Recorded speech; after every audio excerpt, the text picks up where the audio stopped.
با احسان پنجشنبه خیلی شد که صحبت نکردم. البته یا فرصتی نمیشود که او به نزد من بیاید یا که فرصت نمیدهند که من به نزد او روم و امروز فرصت پیدا شد. احسان جان با تلویزیون ورزش در اینجایی که مول قرار رو در دوحه هست خوش اومدید.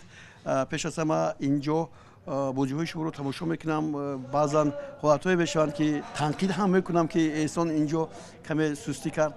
با هر نوع این سه بازی نیو دشوار پشت سر شد. میخوام در این باره شما بگید. سلام علیکم. اولو این برده که با لبنان بود با تمام مردم تاجیکستان تبریک میگویم.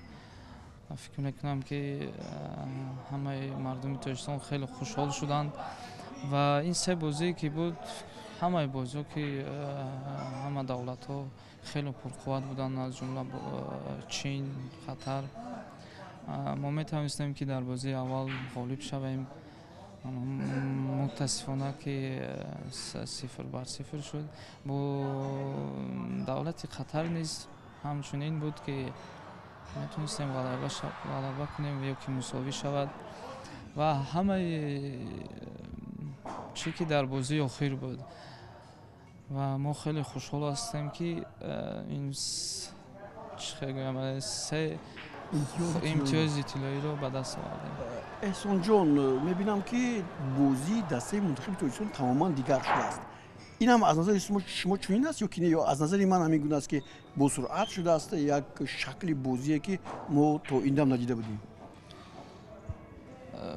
نتیجه ها میگویند که بازی دیگر شده است.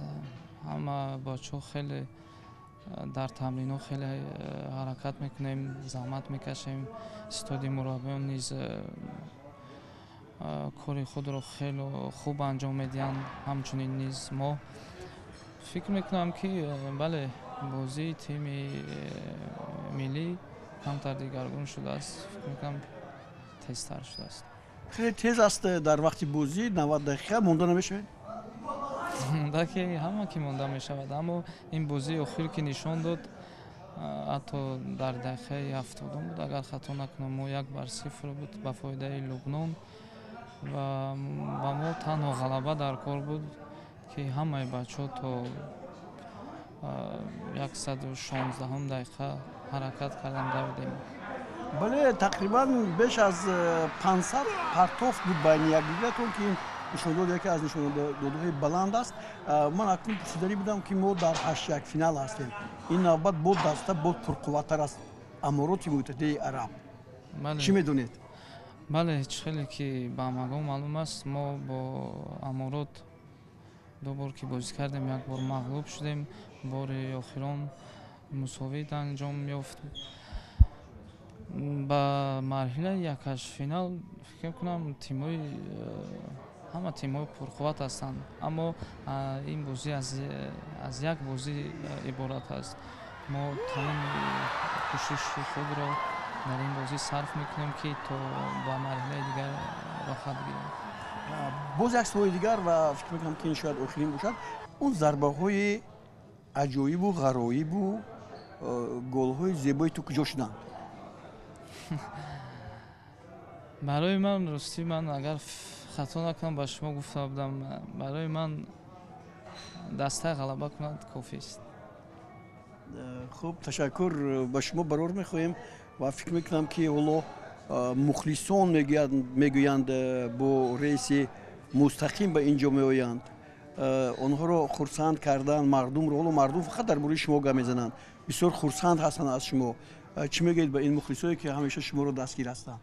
ما همه مخلصان تشکر زیاد و چی شما که گفتید ما همه مخلصان را انتظار هستیم.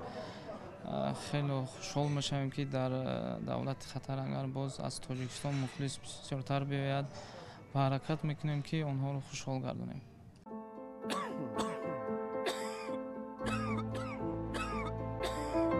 شما سулфа шудед ва он на танҳо шуморо нороҳат мекунад. шарбати брамисол сулфаро рафъ, нафаскаширо озод, хушкии гулӯро бартараф мекунад.